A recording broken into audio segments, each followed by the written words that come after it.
Coba perhatikan, apa bedanya Amazon, Alibaba, sama Tokopedia atau Bukalapak? Kamu pasti pernah beli di Amazon. Kita bisa bicara di Amazon. Tapi apakah orang Argentina bisa belanja di Tokopedia? Bisa belanja di Bukalapak? Nggak bisa. Jadi buat Amazon itu, buat Alibaba, the world is the market. Marketnya besar, 7 miliar rakyat. Tapi untuk teknologi yang di Indonesia, apalagi yang pakai logistik, katakan beli sendal, beli kaos kaki, itu marketnya cuma 270 juta rakyat dan shrinking. Jadi ini menjadi pertanyaan besar. Potensinya besar, potensinya, tapi secara teknis marketnya tidak sebesar, tidak bisa world is the market. Itu menjadi tantangan besar untuk perusahaan teknologi yang ada di Indonesia. Itu buat saya. Bayangin, yuk kalau Amazon 7 miliar marketnya. Tokopedia, Bukalapak hanya di Indonesia marketnya benar besar, shrinking lagi. Persaingan tambah banyak. Ini menjadi margin mengecil. Ini menjadi tantangan sendiri. Baik, artinya dari kinerja laporan keuangan menurut Bapak ini masih penuh tantangan untuk emiten teknologi yang berada di Indonesia begitu. Dan kalau kita lihat sebenarnya kan banyak juga masyarakat yang berharap terhadap emiten-emiten ini begitu. Apakah Bapak lihat ini sebenarnya belum tentu bisa sesuai dengan harapan? Saya tidak melihat laporan keuangan, saya lihat marketnya.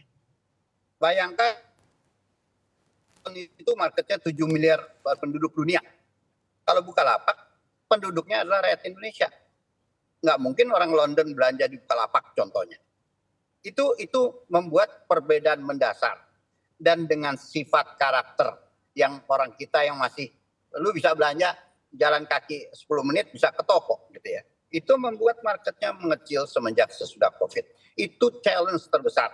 Saya berpendapat suatu saat dengan mengecil shrinking ini, para player ini akan eating up masing-masing, akan jadi satu, akan merge. Kalau nggak kuat mereka. Oke. Dan di pasar modal, di bursa itu, the world is the market. Beda contohnya Elang Mahkota Teknologi yang punya video. Dia itu bisa distribusinya dunia. Karena barangnya adalah benar-benar tidak ada delivery secara fisik. Nah itu bisa menarik. MTech contohnya, dia punya video, itu bisa menarik.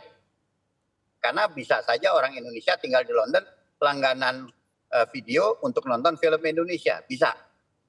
Jadi mari kita lihat produknya dan bagaimana mereka bisa membesarkan produknya. Kalau laporan keuangan game lain lah, game lain. Bayangkan pendapatan kalau kamu nyetir menjadi driver satu, ya bukan Uber dah semacam itu, kamu bisa dapat lebih gede karena buat mereka di spend-nya di marketing tapi pendapatan gede. It is inilah orang bilang bakar uang.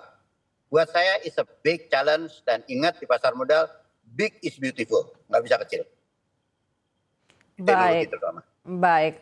Bapak setuju tidak sih banyak sebenarnya emiten teknologi yang IPO ini tujuannya hanya untuk exit strategy? Loh, jangan bicara teknologi, semua emiten juga semua sektor ada yang exit strategi.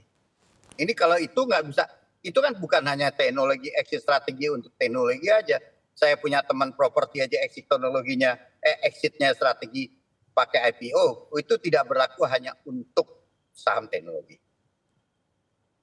Baik, artinya risiko apa yang perlu diwaspadai oleh investor untuk mungkin bisa membeli ya saham-saham di sektor teknologi ini kalau memang tujuannya adalah exit strategi seperti dengan sektor-sektor lainnya? Ya, gini. Kalau orang datang ke kamu, Anneke, mengatakan kamu kalau beli saham ini untungnya 1000%. Nggak salah, tapi ruginya pun bisa 100%. Tapi kalau orang berkata ke kamu, lu masuk saham gua deh, ini aman. Artinya untungnya kecil. So, it's a game. Jadi buat saya, exit strategi atau tidak balik kepada ini. Semua balik kepada perusahaan itu. Potensinya. Saya selalu mengatakan 2E plus minus P. Bagaimana ekonomi, bagaimana emiten, dan bagaimana persepsi terhadap perusahaan itu.